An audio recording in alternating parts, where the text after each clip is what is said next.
Constitución y leyes de la República? Sí, juro. Marco Rodríguez fue elegido presidente de la Corte Nacional de Justicia tras una sesión accidentada en la que la jueza Daniela Camacho intentó el respaldo para la presidencia. Rodríguez ejercerá el cargo al menos un año. La FAE no logra recuperar el radar que explotó en Manabí. El seguro pagó por los daños, pero la Fuerza Aérea mantiene embodegado el equipo en Latacunga y ahora pone condiciones al fabricante para su reparación. El Consejo de Participación integró la comisión para elegir al nuevo fiscal general, pese a las críticas y denuncias. La mayoría de consejeros aseguran que el proceso es transparente. Médicos forenses realizan autopsias y pruebas de ADN a los 6 cuerpos calcinados que aparecieron en Colonche, Santa Elena. Quieren confirmar si son los jóvenes que desaparecieron el 3 de enero en el cantón Pedro Carbo, provincia del Guayas. El invierno causa los primeros daños. Un deslizamiento de tierra bloqueó 50 metros de la vía que une Guaranda en Bolívar con Babahoyo en los ríos. Las labores de limpieza tomarán de 2 a 3 días. Televistazo presenta una reconstrucción detallada de los escenarios, movimientos y 150 naves utilizadas por las Fuerzas Especiales de Estados Unidos para la captura de Nicolás Maduro y su esposa el pasado 3 de enero. La operación duró más de 5 horas. Lucía, la Tigra Yepes, competirá por primera ocasión en la temporada 2026. La medallista olímpica luchará en uno de los eventos más prestigiosos en Estados Unidos. Un consorcio privado plantea la construcción del primer puerto espacial en Ecuador. El proyecto contempla una estructura para el lanzamiento de cohetes y de naves de despegue y aterrizaje en pista. ¿Qué tal, amigos? Muy buenas noches, bienvenidos ya a Televistazo Estelar con la información de las últimas horas. Y comenzamos precisamente hablando sobre los cambios en la Corte Nacional tras la elección del nuevo presidente de ese organismo. ¿De quién se trata y cuánto tiempo estará en esa función? Tenemos las respuestas.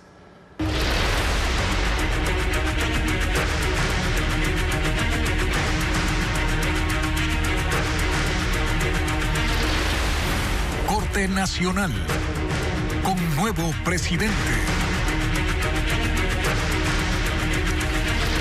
Marco Rodríguez es el nuevo presidente de la Corte Nacional de Justicia. El Pleno, que lleva años incompleto, logró los 12 votos mínimos para encargarle la dirección de ese organismo. En su primer discurso mencionó la crisis que atraviesa la función judicial. Jacqueline Rodas con los detalles de la elección. Más de 5 horas les tomó a los jueces de la Corte Nacional de Justicia ponerse de acuerdo para elegir a su próximo presidente. Tras suspender la sesión y reunirse en privado, aparecieron a las 3 de la tarde para dar la noticia. Hemos alcanzado un consenso para que el doctor Marco Rodríguez Ruiz asuma la presidencia de la Corte Nacional de Justicia. Y para esto, los magistrados van a levantar su mano si están de acuerdo. 12 magistrados han levantado la mano. Únicamente la jueza Daniela Camacho, quien más temprano pretendió quedarse en la presidencia, no levantó la mano. Enseguida, José Swing, quien renunció el lunes, tomó el juramento e impuso la estola al nuevo presidente encargado, Marco Rodríguez. ¿Jura usted desempeñar el cargo con honor de acuerdo a la Constitución y leyes de la República? Sí, juro. Dio su primer discurso como titular de la Corte. No podemos tampoco ignorar la crisis que no es de ahora, sino por la que atraviesa la función judicial desde hace largo tiempo atrás. Nuestro compromiso entonces, en conjunto con el Pleno de la Corte Nacional de Justicia, para que el principio de independencia judicial no sea una quimera. Ya en el cargo de presidente, Rodríguez dio paso a la elección del subrogante Alejandro Arteaga, también por consenso. Queda designado entonces como presidente subrogante encargado de la Corte Nacional de Justicia. Las nuevas autoridades estarán en funciones encargadas al menos un año. En enero de 2027 se avisora una nueva crisis en la Corte Nacional, pues no hay visos de que el Consejo de la Judicatura inicie el concurso para elegir a los jueces titulares. Y la elección del presidente de la Corte Nacional de Justicia no fue fácil. Estuvo precedida de una accidentada sesión en la que acusaron a la jueza Daniela Camacho de querer asumir la presidencia a la fuerza y de facto. Aquí los incidentes de la jornada que empezó a las 9:30 de la mañana de hoy. La elección del presidente de la Corte Nacional de Justicia se entrampó. En una accidentada sesión, la jueza Daniela Camacho, citando una resolución, intentó asumir el cargo sin votación. La jueza Rosana Morales la apoyó, pero otros jueces se opusieron y la acusaron de querer quedarse de facto y a la fuerza. Se está aplicando la resolución 03-2024. Usted va a ser la presidenta. Mientras no se modifique la resolución, no con legitimidad, sino casi que por la fuerza, usted no puede tomar esa decisión.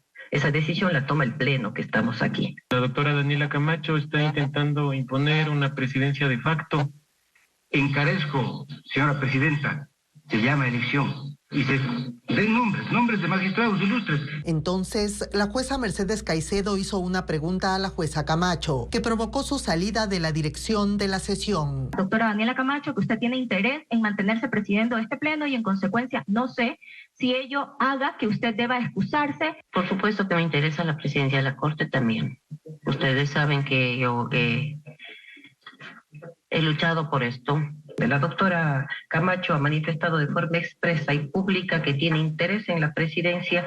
Yo considero, doctora, que para que no manche su actuación, su dirección de esta y sobre todo, doctora, su nombre, yo le sugiero que dé paso al juez que corresponda. La jueza Catherine Muñoz tomó el control por seguir en la lista de antigüedad. Propuso a Marco Rodríguez para presidente y el juez Gustavo Durango mocionó a Daniela Camacho. Los 13 jueces y conjueces titulares votaron.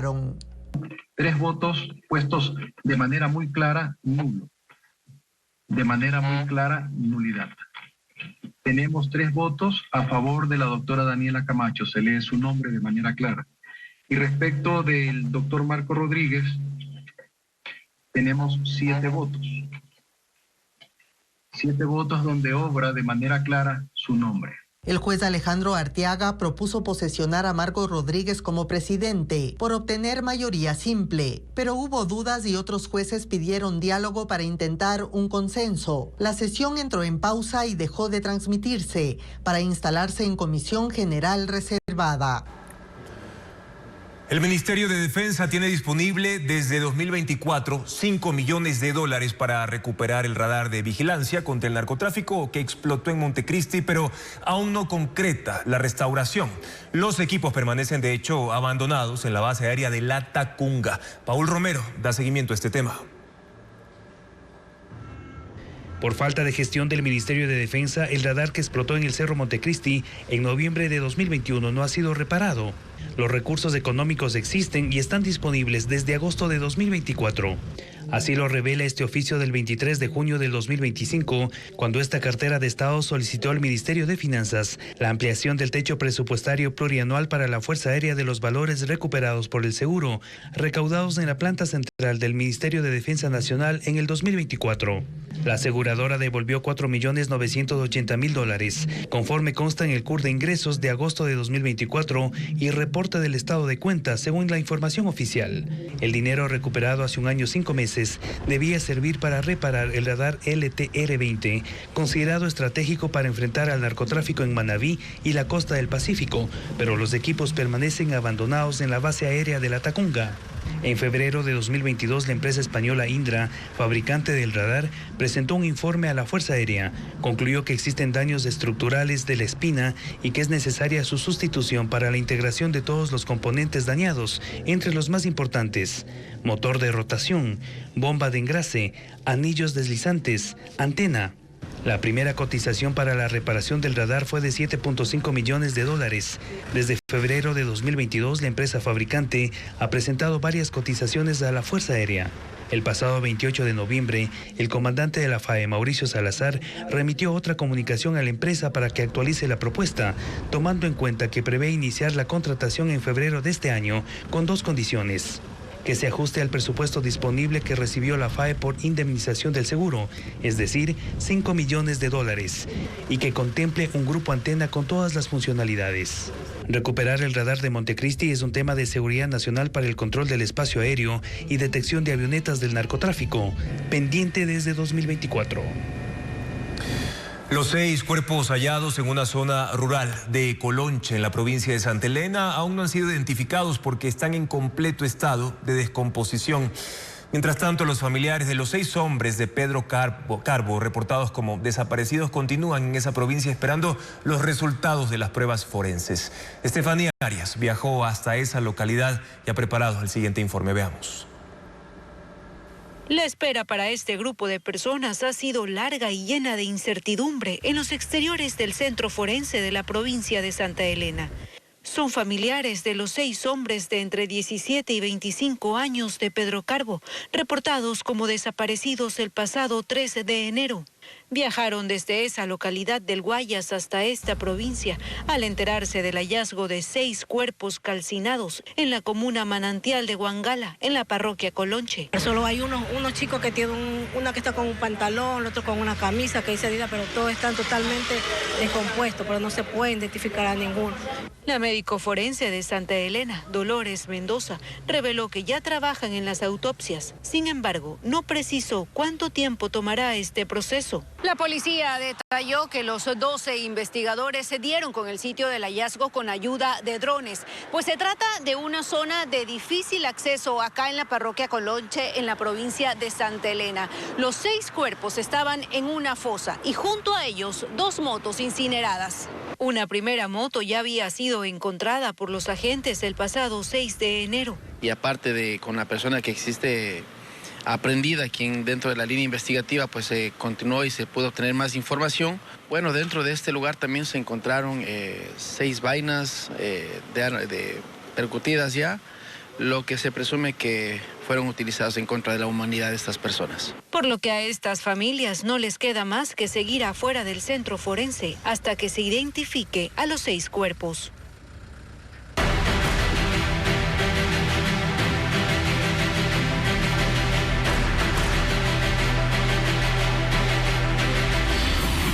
Correísmo. Pugnas casa adentro.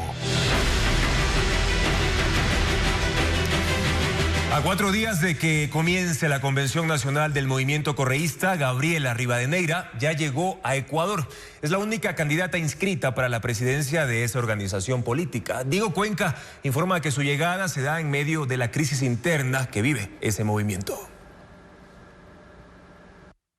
Este martes arribó a Ecuador Gabriela Rivadeneira, que ahora se perfila como la figura fuerte para dirigir el movimiento Revolución Ciudadana, RC5. Llegó al país luego de estar 6 años asilada en México y en sus redes sociales escribió: "Ya en mi patria, nos vemos en Manta, mi Ecuador del alma". La publicación estuvo acompañada de 3 fotos de ella en la avenida Naciones Unidas en Quito. Rivadeneira, quien fue presidenta de la Asamblea Nacional, regresa porque es la única candidata inscrita para presidir esa agrupación política, cuyas votaciones se realizarán en la Convención Nacional este sábado 17 y domingo 18 de enero en Manta, provincia de Manabí. Ese fin de semana, la RC5 tendrá la oportunidad de reconfigurarse. No solo ha perdido figuras relevantes recientemente, la crisis interna que continúa quedó en evidencia en redes sociales cuando Jacobo García, ex asesor de esa organización política, lanzó cuestionamientos. ¿Pero qué lista de unidad? Han cogido a la Luisa, al Felipe y a la Gabriela. Ala, divídete entre los 3 todos, ya está. Es que siempre es el mismo buró y los 4 mismos amigos haciendo listas de unidad, no, listas de reparto. La presidenta saliente Luisa González reaccionó. Increíble la solvencia intelectual y moral del empleado del que por chats filtrados sabemos que articulaba y pedía a sus amigos de los GDOs maten a Jaime Estrada en la campaña por la alcaldía de Manta. La cuestionada lista a la que se refiere García es la de quienes serían nuevos integrantes del Buró Político de Revolución Ciudadana y que se anunciará en la Convención Nacional. Entre los nombres siguen apareciendo Luisa González, Andrés Arauz, Gustavo Yalque, entre otras figuras que son militantes del correísmo desde cuando tenían el ya desaparecido nombre Alianza País. El manejo petrolero en Venezuela favoreció a través de contratos a algunos amigos del régimen, incluidos empresarios ecuatorianos cercanos al modelo del socialismo del siglo XXI. Una investigación de 2 portales de noticias, uno venezolano y el otro ecuatoriano, revela los nombres de algunos de los favorecidos. Borrachos, drogados. En el 2025, cuando Nicolás Maduro todavía estaba en el poder, cuando Delcy Rodríguez no era aún la presidenta de Venezuela, sino la ministra de Petróleos, se hicieron negocios y se otorgaron contratos. En ese momento, Venezuela enfrentaba un bloqueo económico, así que la entonces ministra Rodríguez creó un nuevo esquema al que llamó CPP. Contratos de participación productiva que permitían otorgar beneficios a los inversionistas en temas petroleros. Según una investigación periodística conjunta realizada por los portales Plan B en Ecuador y Hermando.info en Venezuela, los más interesados en el esquema fueron amigos del régimen. Y sí, también hubo amigos de Ecuador, personas cercanas al socialismo del siglo XXI. El artículo nombra, por ejemplo, a una empresa en particular, Territorio Trading Group, registrada en España y cuyo director y administrador es Manuel Antonio Robalino Orellana, un empresario ecuatoriano. Y también establece la relación empresarial que tiene Manuel Antonio Robalino con Héctor Eduardo Egues, un hombre de confianza y mano derecha de Ricardo Patiño Aroca. Explica que esta empresa, Territorio Trading Group, debía aumentar la producción del campo Melones y cerrar el 2025 con 10.000 barriles diarios, pero la meta no se cumplió. Y tampoco se concretaron las inversiones que el empresario ecuatoriano debía hacer para subir la producción del campo. Hubo además otros negocios. En esta foto, por ejemplo, aparecen los 2 ecuatorianos, Manuel Robalino y Héctor Egues, relacionados con una empresa petrolera venezolana que firmaba un convenio con PDVSA. El artículo también revela además la cercanía de algunos funcionarios del correísmo con el gobierno de Maduro y específicamente con el área petrolera.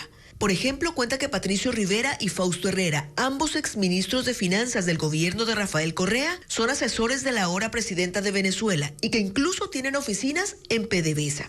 La investigación establece además los nexos que Héctor Egues tuvo con funcionarios de alto nivel en el gobierno de Rafael Correa, sobre todo con el ex canciller Ricardo Patiño, con quien incluso apareció en los famosos Pativideos, porque en ese momento era su asesor. Sobre este tema en particular solicitamos una entrevista a la ahora asambleísta Patiño, pero no obtuvimos respuesta. Egues fue funcionario de gobierno durante más de una década y luego siguió vinculado con el socialismo del siglo XXI, aunque esta vez como empresario privado y desde otro país. La Comisión de Transparencia de la Asamblea Nacional, liderada por el oficialismo, inició una investigación sobre el financiamiento de las campañas del correísmo. El proceso responde a un pedido del Pleno para determinar si ingresaron fondos del régimen de Nicolás Maduro. La ampliación de esta noticia con Patricio Díaz. De la Asamblea Nacional. Persecución y acoso. Así considera el correísmo el inicio de la investigación del financiamiento de sus campañas políticas por parte de la Comisión de Transparencia, de mayoría oficialista. Este miércoles abocaron conocimiento de la disposición del Pleno para el inicio de ese proceso. El pedido incluye que se identifique si hubo recursos del régimen de Nicolás Maduro. La presidenta de la comisión, Diana Jácome, defendió el inicio de esta investigación. Porque si usted recibe un centavo, señores, tan solo un centavo del narcotráfico, del lavado, de la asociación ilícita, sea de quien sea, usted mañana tiene que responderle a través de favores, por supuesto, o de estructuras criminales que se meten en el sistema político. Y anunció que pedirá al Consejo Nacional Electoral remita los informes de gastos y reportes de campaña de la Revolución Ciudadana. La intención es verificar el origen, la legalidad y la trazabilidad de los recursos que utilizó esa organización política para los procesos electorales. Estos acosos. En el correísmo cuestionan las intenciones de la investigación, pero en especial el que se la priorice ante otros hechos que merecen, dicen, fiscalización. Instaurar una narrativa de la cual no estamos de acuerdo. Entonces, pero si quieren investigar, que investiguen. Más allá, que hay cosas más importantes en el país. Aquí justo en la comisión está el tema de los bonos. Ni la resolución del Pleno, ni la comisión definieron un plazo para presentar un informe.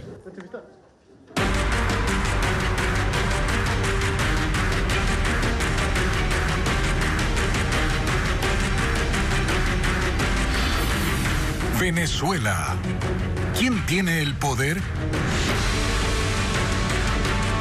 El El régimen chavista de Venezuela se desmarca de las acusaciones de narcotráfico de Estados Unidos. Niega la existencia del cártel de los Soles y asegura que en 2025 ejecutaron grandes capturas de drogas. El ministro del Interior, Diosdado Cabello, relató que otros embarques han sido confiscados en lo que va de 2026. Reporta Pedro Jiménez. El narcotráfico desde Venezuela y la participación de altos funcionarios civiles y militares en la estructura criminal denominada Cartel de los Soles tiene a Nicolás Maduro y a su esposa Cilia Flores esperando un juicio en Estados Unidos.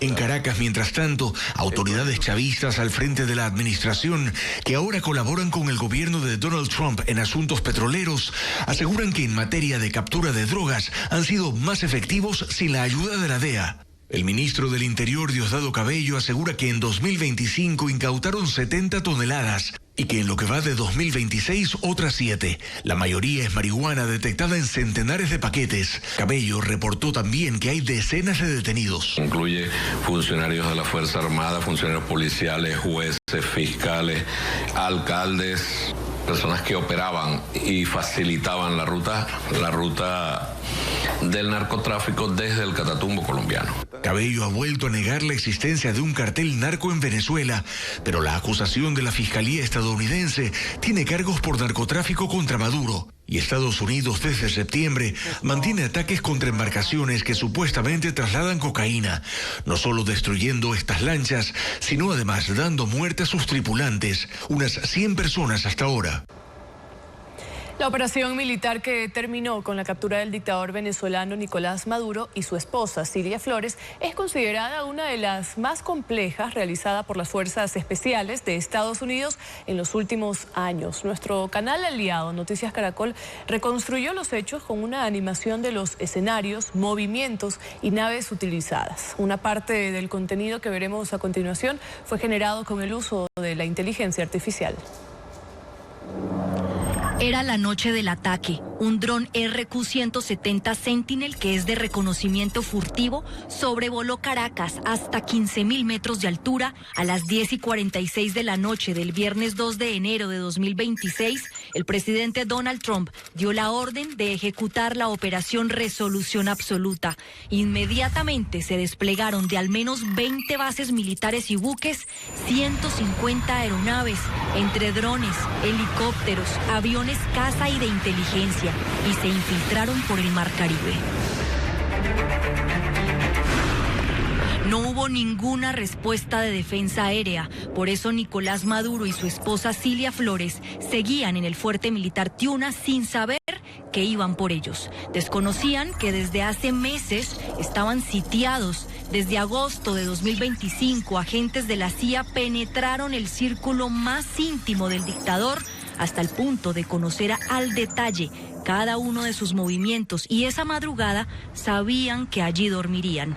3 horas después de la orden de Trump, a las 2 de la madrugada y 1 minuto hora Caracas, comenzaron los bombardeos simultáneos en instalaciones estratégicas: la base aérea de La Carlota, el puerto de La Guaira, la base aérea El Libertador en Aragua, el aeropuerto de Higuerote y el complejo militar Tiuna. En ese momento entran a escena uno de los protagonistas, la Fuerza Delta del Ejército, una de las unidades élite del Pentágono encargada de ejecutar misiones secretas de alto riesgo.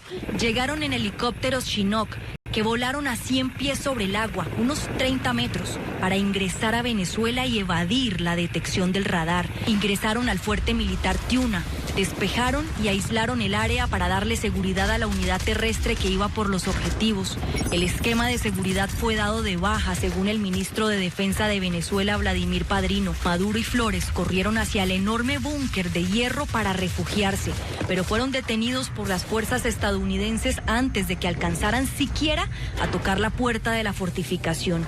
Todo estaba calculado. Era como si la Fuerza Delta ya hubiera estado antes allí, y fue algo parecido. Meses atrás ensayaron cientos de veces ese momento, desde una maqueta a escala real de la casa de seguridad, al punto en que pudieron realizar el asalto hasta con los ojos vendados, según reveló el Washington Post. Los tenían en su poder, iban a extraerlos, pero desde el aire los helicópteros estadounidenses fueron atacados a disparos y respondieron con artillería. Un avión fue alcanzado por las ráfagas de fusil de las Fuerzas Armadas venezolanas, pero mantuvo las condiciones óptimas para volar. Maduro y Flores se rindieron y sin poner ninguna resistencia fueron entregados al grupo encargado de la extracción y a las 3:30 de la madrugada aterrizaron en el helipuerto del buque de asalto anfibio USS Iwo Jima, que se encontraba a unos 160 kilómetros de la costa de Venezuela. Horas después, los llevaron hasta la base militar de Guantánamo en Cuba, donde abordaron un avión Boeing 757 que los llevó hasta suelo estadounidense para responder ante la justicia, convirtiendo la operación Resolución Absoluta en una de las incursiones más audaces y sin precedentes en la historia militar estadounidense.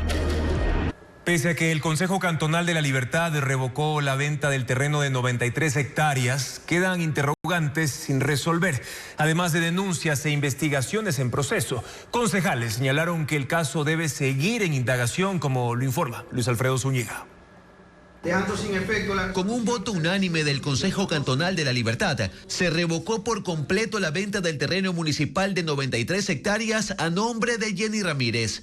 Pero las interrogantes que rodean a la fallida transacción siguen ahí, y para los concejales que siempre se opusieron, deben esclarecerse. Con solamente una revocatoria no debe de quedar ahí. Y aquí ya existen denuncias. Existe un planteamiento hasta de la misma persona que consta en la resolución, que ella ha presentado que a ella prácticamente clonado sus documentos. El alcalde aún no responde cuál es la empresa a la que en un documento, supuestamente firmado por Jenny Ramírez, se pedía ceder la venta del terreno. Porque la duda queda, ¿quién presentó este documento?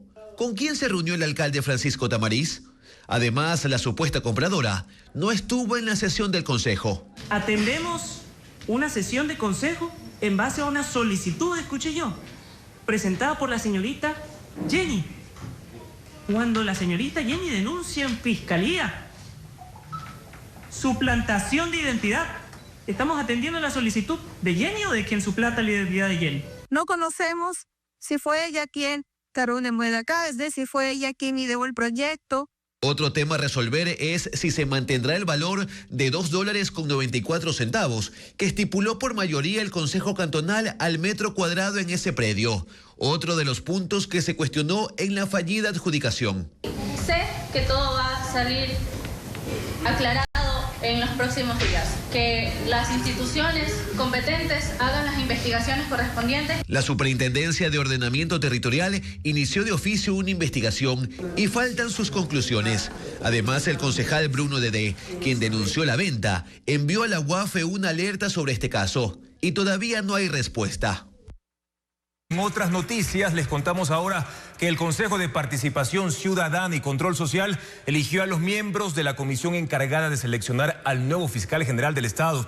Este proceso está retrasado desde abril del año 2024 tras la renuncia de Diana Salazar. Diego Puente cubrió la sesión y preparó el siguiente informe. Las 10 personas que están a cargo de designar al nuevo fiscal general fueron elegidas este miércoles. La mayoría del Consejo de Participación Ciudadana y Control Social aprobó la resolución con los nombres de los integrantes de la Comisión Ciudadana de Selección. 5 provienen de la ciudadanía y organizaciones sociales. Son Wellington Andachi Trujillo, Cintia Hacho Tipán, Hugo Ludeña Eras, Zoila Echeverría Zambrano, Cristian Arpi Tapia. Los otros 5 son delegados de las funciones del Estado. Por la función de transparencia fue favorecida Pamela Teresa Garay Mateo. Por el legislativo, Daniel Caicedo de los Ríos. La delegada del presidente es María Belén Tocamena. De la función electoral, Tyron Michelle Valareso Eras. Y por la judicial, Natalia de Jesús Guarnizo Condolo. El presidente del CPCCS aseguró que la selección del nuevo titular de la Fiscalía durará 6 meses. En el nuevo reglamento hay medidas coercitivas, ya no sucede lo de antes, que pasaban años los concursos y no había medidas sancionatorias. Ahora tienen ellos 4 meses, si no han finalizado, el Pleno puede cesarlos con un informe motivado y esto enviado a la Contraloría General del Estado porque genera recursos y los suplentes tendrán 2 meses para finalizar este proceso. La comisión sesionará en el antiguo edificio del Consejo. La selección del fiscal debía producirse en abril del año pasado, cuando terminó el periodo de la fiscal Diana Salazar. Asumió el cargo Wilson Toainga y luego fue reemplazado por Carlos Alarcón, designado por el Consejo de la Judicatura, encabezado por Mario Godoy.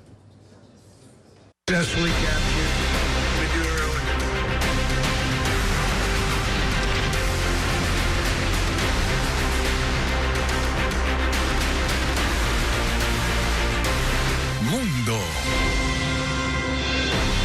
Estados Unidos pone freno al procesamiento de visas de inmigrante a solicitantes de 75 países. Alegan que muchos de esos nuevos residentes se vuelven una carga para el gobierno y abusan de beneficios públicos y asistencias sociales, quitándole recursos a los ciudadanos estadounidenses. La medida entra en vigencia el 21 de enero, es indefinida y afecta a países de América como Guatemala, Colombia, Brasil y Uruguay. Ecuador no está en la lista. El informe con Pedro Jiménez.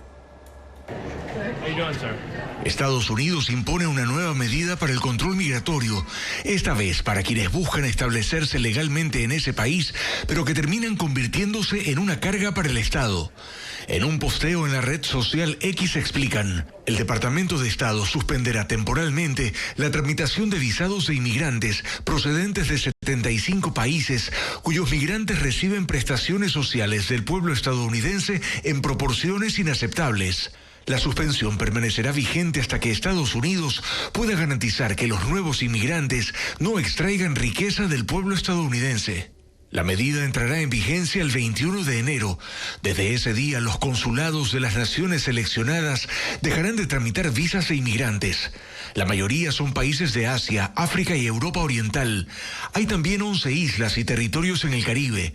Y en América continental están Belice, Brasil, Colombia, Guatemala, Nicaragua y Uruguay. Ecuador no consta en la lista. Ya en noviembre, el Departamento de Estado había instruido a funcionarios consulares de manera general a aplicar nuevas y exhaustivas normas de selección en virtud de la denominada disposición de carga pública de la Ley de Inmigración, por la cual pueden denegar visas a solicitantes que consideren que pueden terminar dependiendo de prestaciones sociales, considerando factores como la salud, la edad, finanzas o la posible necesidad de atención médica a largo plazo. El freno a las solicitudes de visas de inmigrantes no incluye a los procesos para visas de estudiantes o de turismo, por lo que no afecta a quienes piensan solicitar una para asistir al Mundial de Fútbol. La administración Trump no solo pone barreras a quienes quieren sacar su residencia en Estados Unidos. Su política anti-inmigrantes se agudiza en el interior del país con redadas cada vez más violentas y la suspensión del envío de fondos a ciudades y estados que protegen a los migrantes de la deportación. Agentes federales irrumpieron en esta casa de Minneapolis, Estados Unidos, en busca de un migrante indocumentado. Portando armas largas y sin orden de allanamiento, ingresaron a la vivienda y detuvieron a un hombre de 37 años, procedente de Liberia. Está claro que todo esto se trata de terrorismo e intimidación. El propósito es infundir miedo en la comunidad, dice este abogado de inmigración. La operación fue parte de la ofensiva contra los indocumentados que se ha intensificado en las últimas semanas. Las redadas han generado rechazo en las comunidades que se han organizado para intentar impedir las detenciones. Varios han sido arrestados por obstrucción a la justicia y una mujer murió por un disparo de un federal. La administración Trump ha dicho que la víctima era una alborotadora y que la gente actuó en defensa propia. Para los congresistas demócratas, las acciones son excesos y operaciones violentas. Y mañana presentarán una solicitud de juicio político contra la secretaria de Seguridad, Kristi Noem. Ha impuesto su régimen de terror en el área metropolitana de Chicago, Los Ángeles, Nueva Orleans, Charlotte y comunidades de norte a sur y este a oeste, dijo la representante de Illinois. Pero la ofensiva de Trump no se detiene y este miércoles arremetió contra las llamadas ciudades y estados santuario que evitan la deportación de migrantes. Dijo que desde el 1 de febrero dejará de enviarle fondos federales por proteger a delincuentes y fomentar el crimen. Venezuela liberó a 18 comunicadores como parte del proceso de excarcelación de presos políticos. Entre los liberados hay periodistas críticos del régimen, colaboradores de los partidos políticos opositores y reporteros gráficos que fueron capturados durante coberturas en la calle. La gobernante encargada, Delcy Rodríguez, dijo que cientos de personas serán liberadas para contribuir a la reconciliación y la paz en el país. Organizaciones de derechos humanos aseguran aseguran que hasta el momento han salido de los centros de detención menos de 100 presos políticos de los más de 800 registrados. Organizaciones no gubernamentales denuncian una masacre contra los manifestantes en Irán. Más de 2.000 personas han muerto a manos del régimen, mientras el gobierno de Teherán llama a los líderes de Medio Oriente a disuadir al presidente Donald Trump de cualquier ataque. De lo contrario, afirma que lanzará misiles contra todas las bases estadounidenses en la región. La brutal represión del régimen iraní contra las manifestaciones está provocando una verdadera masacre. Según la agencia de noticias de activistas de derechos humanos, 2.571 personas han muerto a manos de la Guardia Revolucionaria, que está utilizando munición real. Pero se estima que la cifra podría ser incluso mayor, debido al apagón de comunicaciones y al difícil acceso a la información. También se habla de 17.000 detenidos y se presume que muchos podrían ser ejecutados. A pesar de ello, miles de personas continúan en las calles, arriesgando sus vidas para exigir el fin del régimen islámico. Tras el mensaje de Donald Trump dirigido a los manifestantes, en el que los llamó a seguir protestando porque, según dijo, la ayuda está en camino, el gobierno iraní advirtió a países de la región, como Emiratos Árabes Unidos, Qatar, Kuwait, Omán y Bahrein, que si Estados Unidos ataca, responderá golpeando todas las bases estadounidenses ubicadas en sus territorios. Washington ha suspendido todo contacto diplomático con Teherán y medios internacionales aseguran que el príncipe de Arabia Saudita, Mohammed bin Salman, lidera esfuerzos diplomáticos para persuadir a Trump de no emprender una agresión contra Teherán. Estados Unidos, Canadá, Reino Unido, India y Australia han recomendado a sus ciudadanos salir de Irán con urgencia. El gobierno iraní organizó un funeral multitudinario en la Universidad de Teherán para miembros de las fuerzas de seguridad y civiles fallecidos durante las movilizaciones. Una tragedia ocurrió hoy en el noreste de Tailandia. Una grúa de construcción cayó sobre un tren de pasajeros en movimiento, provocando la muerte de 29 personas. Otras 64 resultaron heridas y los equipos de rescate continúan buscando sobrevivientes entre los restos. El tren, con 195 personas a bordo, fue golpeado por la grúa, se descarriló y luego se incendió. Medios locales informaron que este tenía 3 vagones, siendo los 2 últimos los más dañados. El ministro de Transporte ordenó una investigación para esclarecer las causas del accidente. La primera ministra de Japón, Sanae Takaichi, planea disolver el Parlamento y convocar elecciones generales anticipadas, según confirmó su partido. Las encuestas muestran que Takaichi mantiene altos niveles de aprobación, entre 60% y 70%, y busca aprovechar ese respaldo para llamar a elecciones y lograr una mayoría más clara en la Cámara Baja que le permita impulsar su agenda política, incluida la aplicación de medidas contra la inflación. Las elecciones podrían realizarse el 8 de febrero. Takaichi asumió en octubre como la primera mujer jefa de gobierno de Japón. En Brasil, un hombre sobrevivió 17 horas a la deriva en el mar, aferrado a la puerta de una refrigeradora. Equipos de rescate hallaron al náufrago en la costa del estado de Santa Catarina la mañana de este miércoles. Se trataba de un pescador de 37 que navegaba con su padre cuando la embarcación se hundió pasadas las 4 de la tarde de ayer. Él logró sujetarse a la refrigeradora y resistir durante toda la noche, pero las autoridades hallaron el cuerpo sin vida del otro tripulante cerca de la embarcación. Una recreación del mundo de Harry Potter sorprendió a los habitantes de Berlín, en Alemania. Figuras oscuras, similares a los dementores de la popular saga, sobrevolaron la histórica iglesia memorial del Kaiser Guillermo. El show, realizado con drones, música, luces y niebla, duró 10 minutos y fue parte del lanzamiento de HBO Max en Alemania, Austria, Suiza, Luxemburgo y Liechtenstein.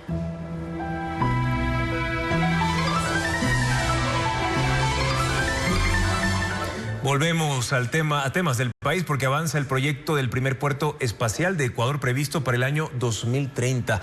Se trata de un hito histórico que va a potenciar la innovación, la economía y el desarrollo científico-tecnológico a nivel regional. Ana María Palacios entrevistó de hecho a Robert Ailón, líder de la iniciativa.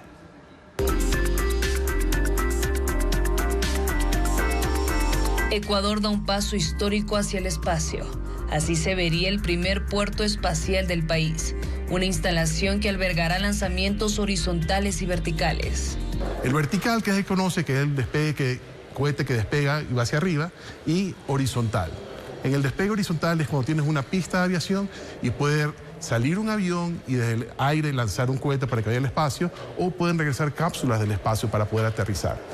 Entonces nosotros firmamos un acuerdo con la empresa Blackstar Orbital, que ellos están interesados en traer su dron espacial para poderlo aterrizar acá en Ecuador, porque ellos lo que ven es cómo traemos carga del espacio. Ecuador es un lugar idóneo para el desarrollo de actividades espaciales gracias a su posición geográfica privilegiada. Se facilita el tema del lanzamiento de cohetes, el tema de regreso de cápsulas del espacio, el tema de comunicaciones, el tema de entrenamiento o turismo espacial, donde los astronautas necesitan practicar, y también el tema de ciencia, la biodiversidad que es aquí es realmente algo increíble que facilita mucho. La empresa Blackstar Orbital se asoció con Levitan Space Industries de Ecuador. Ambas compañías han trabajado durante años en el fortalecimiento de esta oportunidad estratégica para desarrollar el primer puerto espacial del país. En el año 2023 se firmó un acuerdo con el Ministerio de Transporte para comenzar a trabajar en el marco regulatorio necesario para todos estos futuros vuelos comerciales. Adicionalmente, también se logró que Ecuador sea parte de los acuerdos Artemis con NASA. Entonces Ecuador ya está ahora en la agenda espacial internacional. Contempla una inversión de hasta $800 millones, nuevos empleos y potenciará la educación, la ciencia y el desarrollo tecnológico. El Ejecutivo solicitó a la Corte Constitucional aclarar su sentencia que eliminó una causal para delegar actividades del sector eléctrico a empresas privadas. Especialistas coinciden en que se debe ampliar su fallo y evitar justamente que impacte otros ámbitos estratégicos. Veamos. El secretario jurídico de la Presidencia, Enrique Herrería, pidió a la Corte Constitucional aclarar y ampliar las razones por las que eliminó una de las causales para permitir la delegación de actividades en el sector eléctrico a la empresa privada. Herrería le pide aclare, por ejemplo, por qué el organismo considera que esta delegación no puede realizarse cuando sea necesario para satisfacer el interés público. Según dos constitucionalistas, la respuesta en este sentido de la Corte es importante, debido a que el dictamen que emitió puede influir más allá del sector eléctrico. No tiene incidencia solo en este caso en particular, sino en todas las delegaciones al sector privado. Alguien puede alegar, Corte Constitucional, usted ya declaró inconstitucional esto, hágalo también en esta otra ley especial de este otro sector estratégico. La Secretaría Jurídica le pide también aclarar a la Corte por qué se solicita delimitar criterios materiales, técnicos y hasta escenarios para la delegación privada, cuando su jurisprudencia previa no exigía aquello para los sectores estratégicos. El constitucionalista Javier Palacios considera que en ese punto hubo un error en el voto de la mayoría del organismo. No es que en la norma debe estar la excepcionalidad se producirá en estos ejemplos, caso 1, 2, 3, muy taxativo, porque eso sería impedir la correcta administración pública. Sin embargo, reconoce que la respuesta de la Corte permitirá al Ejecutivo perfeccionar un proyecto de ley que devuelva este tipo de delegación al sector privado, evitando una demanda de inconstitucionalidad. José Chalco considera que incluso el gobierno pudo evitar pedir esta aclaración y remitir directamente un proyecto de ley económico urgente para ganar tiempo. Yo creo que la Corte se excedió y en 30 días se podría tener la ley económica urgente con 77 votos. La Corte no tiene un plazo definido para responder y puede o no aclarar lo solicitado. Los indicadores positivos de crecimiento económico de 2025 podrían prolongarse este año, pero si el gobierno da prioridad a la disciplina fiscal. Dos analistas destacan como ventajas que en este periodo no electoral el Ejecutivo elimine la presión sobre bonos temporales y retire definitivamente las compensaciones al transporte luego de suprimir el subsidio al diésel. Adriana Bermeo con la explicación de las finanzas públicas. Con el inicio de 2026, el presidente Daniel Noboa presentó en su cuenta de X indicadores positivos de su gestión. El gobierno se empeña en asegurar que el año pasado fue de logros económicos. ¿Pero es esta una visión real o una estrategia de propaganda? Los datos muestran que efectivamente en 2025 hubo más ingresos, pero no alcanzaron para cubrir los gastos que se incrementaron en 11%. El déficit fiscal llegó a $5.300 millones en diciembre pasado. Esos gastos crecieron en parte por bonos y compensaciones que se entregaron de forma temporal. Por ejemplo, la reelección presidencial vino de la mano de bonos por $560 millones. Eso no se va a repetir en este año. No está tomando acciones que sean populares. De hecho, está tomando acciones correctas. Las compensaciones a transportistas por la eliminación del subsidio del diésel sumaron $140 millones en 2025. Durarán 6, 8 y 12 meses, por lo que esos recursos podrían no necesitarse en su totalidad durante este año. Eso hace que también esa presión que hubo por el lado del gasto se reduzca en cierta manera para este año. Además que ya este año se va a sentir el beneficio de la focalización del subsidio al diésel, que son $1.100 millones adicionales. Sin subsidio y si no se renuevan las compensaciones a transportistas, la mira está en el precio de los pasajes y ante un eventual incremento la decisión final recaerá en los municipios y consejos cantonales. Los gobiernos descentralizados tendrán que hacerse cargo de manera más eficaz y eficiente de todo lo que tengan o deban de hacer. Los expertos coinciden en que 2026 podría consolidarse como un año de crecimiento económico, siempre y cuando se mantenga la disciplina fiscal y las finanzas públicas logren el equilibrio. La policía detuvo al presunto responsable del asesinato de un guardia de seguridad en Quito. El hecho, que ocurrió a plena luz del día, generó conmoción en la capital por su nivel de violencia. Paul Romero actualiza la información sobre este caso. Uno de los sospechosos del asesinato de un guardia de seguridad el pasado 7 de enero en una cafetería en el sector El Batán Norte de Quito fue detenido este miércoles, según informó el ministro del Interior, John Reinberg, quien publicó una fotografía de la captura. Señaló que el implicado es de Venezuela y tiene antecedentes por robo. La policía, en coordinación con la Fiscalía, realizaron 2 allanamientos en el sector de El Calzado, en el sur de la capital, para la detención del sospechoso.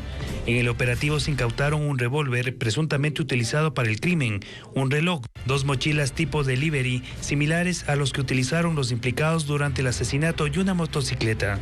Además, en los allanamientos se identificaron objetos que, según la policía, están vinculados a otros hechos delictivos que ocurrieron en distintos locales comerciales de la capital. El crimen del guardia de seguridad de 57 años conmocionó a la ciudad por la respuesta violenta de los delincuentes, que no dudaron en disparar cuando la víctima, usando un gas pimienta, intentó frenar el asalto. Según la policía, son 4 los implicados en el crimen que, vestidos como repartidores de delivery, huyeron en 2 motocicletas. El detenido fue trasladado a la unidad de flagrancia para la formulación de cargos. Jornada violenta se vivió en Manabí entre este martes y miércoles, con al menos 9 asesinatos en 4 cantones. Y en Guayaquil, una niña murió atropellada y su madre fue llevada al hospital. Luis Alfredo Zúñiga informa que el siniestro generó protestas. Veamos. 2 cuerpos en estado de descomposición fueron encontrados en el sector Agua Blanca del cantón Puerto López, provincia de Manabí. Según versiones policiales, los restos fueron llevados al centro forense de Manta, donde se confirmó que se trataba de un barbero de nacionalidad colombiana y un comerciante venezolano, que fueron reportados como desaparecidos desde el 27 de diciembre. Sus cuerpos mostraban varios impactos de bala. Mientras en la vía Colice, en el cantón Montecristi, se halló el cuerpo decapitado de un hombre, junto a varios panfletos con amenazas.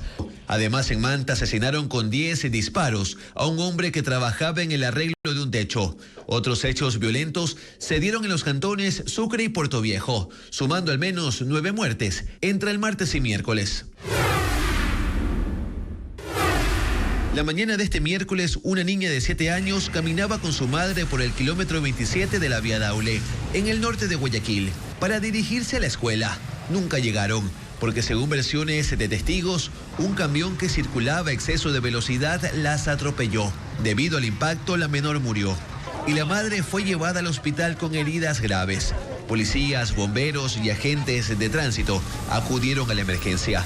Luego, moradores del sector Puente Lucía protestaron por 2 horas, bloqueando la vía con quema de llantas y obstaculizando el tráfico. Los habitantes aseguraron que los siniestros de tránsito en el sector son constantes. Estamos pidiendo ayuda porque ya no es la primera, son como algunos muertos que van aquí. Pese a la presencia de autoridades, varios ciudadanos irrumpieron en el camión que causó el siniestro y saquearon el producto que transportaba. Todas las disposiciones.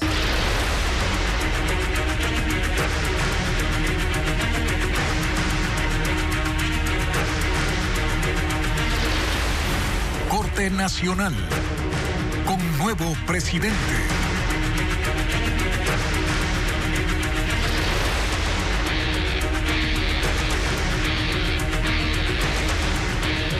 Mañana al mediodía será la presentación de las nuevas autoridades de la Corte Nacional de Justicia, elegidas esta tarde por consenso luego de una incidentada sesión.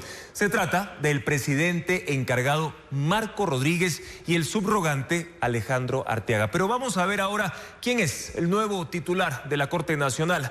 Marco Rodríguez Ruiz es un funcionario de carrera con 30 años en la función judicial. Además, es juez titular de la Sala Penal desde el año 2018, cuando ganó el concurso de la Corte Nacional como uno de los mejor puntuados. Antes había sido presidente de la Corte Provincial de Pichincha. Ahora, entre las causas que él ha resuelto constan, por ejemplo, el caso Sobornos. Fue parte del tribunal que condenó al expresidente Rafael Correa y al ex vicepresidente Jorge Glass. También sentenció a 21 implicados en el caso Metástasis, entre ellos su ex compañero Wilman Terán. Condenó además al ex contralor Carlos Polit por la trama de Odebrecht y a Glass por peculado en el caso Reconstrucción de Manabí, entre otras causas de connotación nacional. Marco Rodríguez asumió hoy su despacho como presidente de la más alta Corte de Justicia Ordinaria de Ecuador. Después de jurar su cargo, dio su primer discurso. Vamos a escuchar. No podemos tampoco ignorar la crisis que no es de ahora, sino por la que atraviesa la función judicial desde hace largo tiempo atrás. Nuestro compromiso entonces, en conjunto con el Pleno de la Corte Nacional de Justicia, para que el principio de independencia judicial no sea una quimera.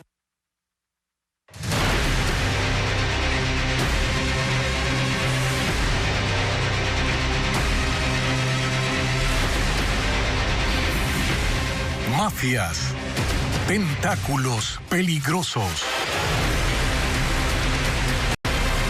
Seguimos informando sobre este tema porque la policía allanó 3 casas en Isla Mocolí, en San Borondón, 5 días después del asesinato de alias Marino. Merlin Ochoa explica que la trama ha generado desde el sicariato la semana anterior. Veamos. La muerte de alias Marino, cabecilla de los Lagartos, expuso una estructura bajo investigación. 5 días después del sicariato, el 12 de enero, se allanaron 3 casas que estaban vacías en la etapa La Península, en la isla Mocolí. Vecinos señalaron que eran frecuentadas por Byron Soria, asesinado en noviembre dentro de un Porsche, y su esposa Catherine Coronel, y que en una de ellas vivía alias Marino con su prometida Micaela Morales. Sin embargo, registros municipales confirmaron que Coronel y Soria tienen un inmueble en el proyecto Río. Alias Marino y Morales no constan como propietarios de viviendas en San Borondón. Solo el hermanastro de ella, Andrés Vélez Arcos, registra una vivienda en San Borondón Business Center. En los registros, ninguno de ellos figura con casas en Isla Mocolí. La hipótesis central, lavado de activos y origen ilícito de los bienes. 2 mujeres quedaron bajo radar financiero por vínculos con el entorno de los asesinados. Micaela Morales Arcos, de 31 años, figura como accionista y directiva en 2 compañías. Arcoval, dedicada a venta minorista de bienes no alimenticios. Y Blaque Ecuador S.A., de gestión de eventos. Cintia Land S.A., ex accionista, enfocada en asesoría jurídica y económica. No registra pago de impuesto a la renta desde el 2021. En 5 años pagó $1,400 por salida de divisas. sin procesos judiciales ni contratos con el Estado. Catherine Coronel Polo, de 37 años, aparece como gerente general y accionista mayoritaria de The Gallery Net S.A., que se dedica a la fabricación de muebles y obras civiles con un capital de $141,000. Es ex accionista de Sorin International S.A., empresa en la que su esposo figuró como accionista mayoritario y gerente con un capital declarado de $1 millón.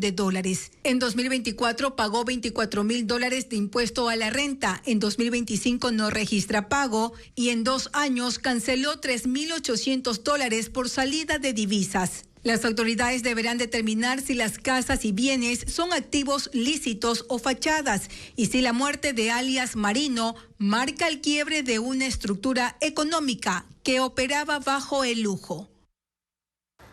Y en redes sociales circula una lista con nombres e imágenes de mujeres que llevan una vida lujosa, tildadas como las muñecas de la mafia. Esta polémica salpica a la asambleísta del movimiento oficialista ADN, Rosa Torres, quien figura en fotos con algunas de ellas. Fabiola Santana informa que la legisladora de la provincia de Los Ríos ya lo desmintió. Veamos.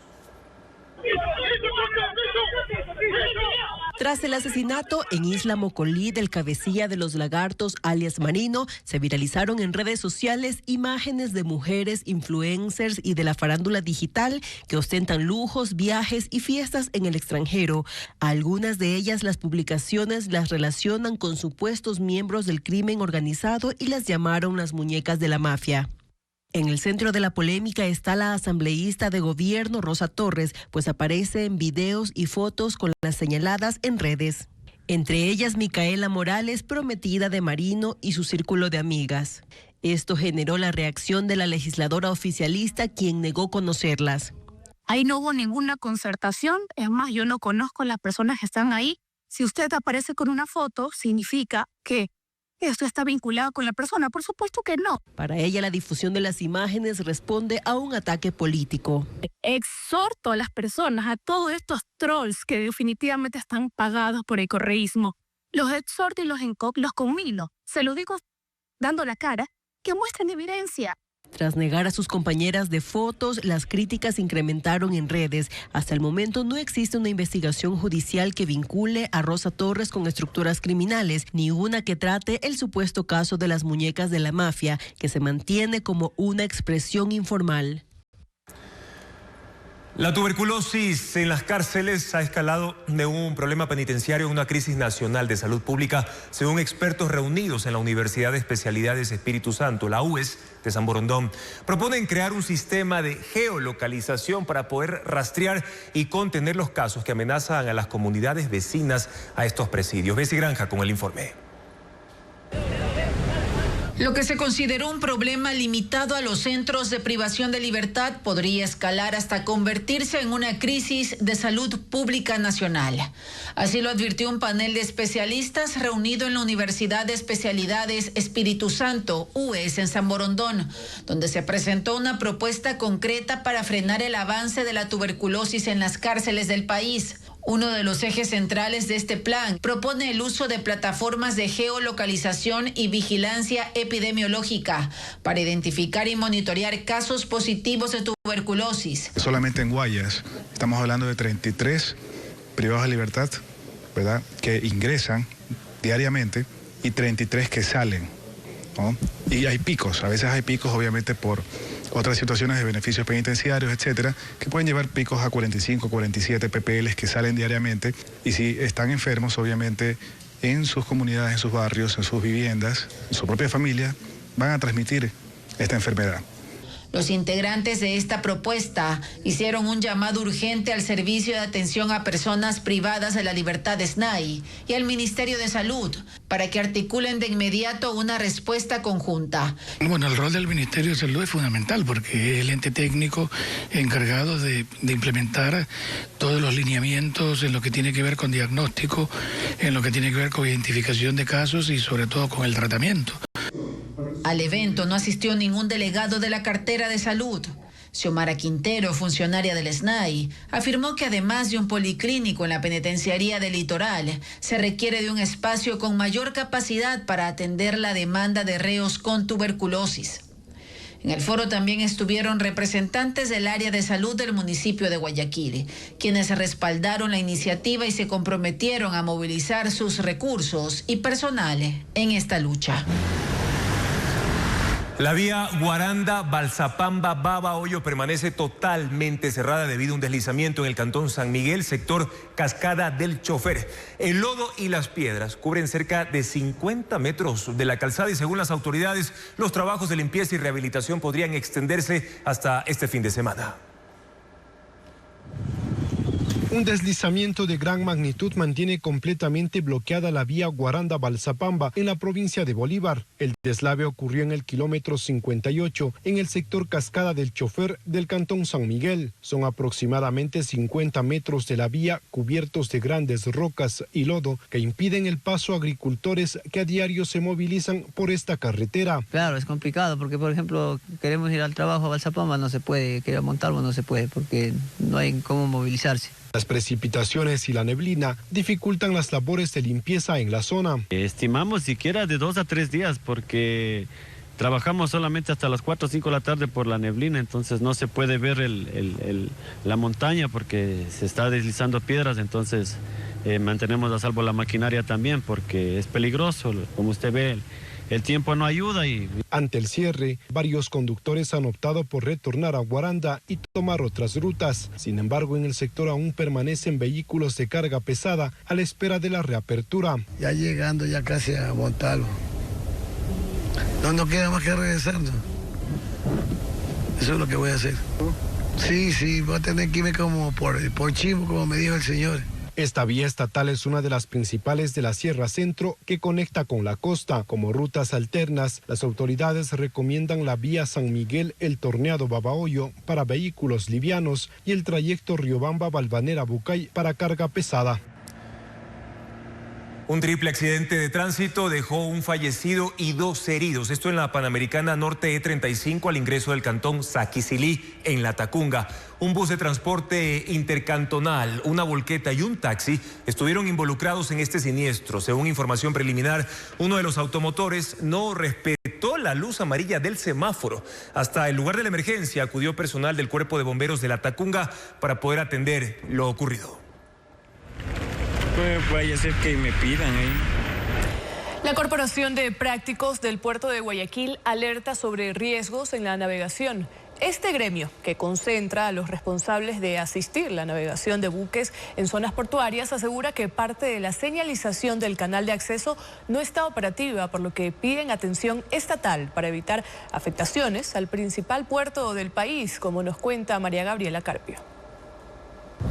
La falta de mantenimiento de la señalización marítima del canal de acceso al puerto de Guayaquil fue uno de los reclamos centrales del gremio de prácticos. En rueda de prensa aseguraron que trabajan en condiciones cada vez más complejas, ya que una parte importante de las boyas y balizas no está operativa a lo largo de esta ruta, por donde ingresan y salen cada año cerca de 1.500 buques de gran tamaño, que movilizan la mayor parte del comercio exterior del país. Hay un 35% de boyas que están fuera de servicio, y esto pone en riesgo a la navegación de las naves, tomando en cuenta que es un canal de larga travesía, que son casi como 60 millas. Pero, ¿qué hacen los prácticos y por qué su rol es importante? Son capitanes especializados que suben a los buques cuando estos llegan a la costa y los guían durante toda la maniobra de ingreso, navegación por el canal y atraque en el muelle. Por eso, desde ese rol, cuestionan la desatención estatal. Si no existiese en la cadena logística nuestra asistencia al servicio,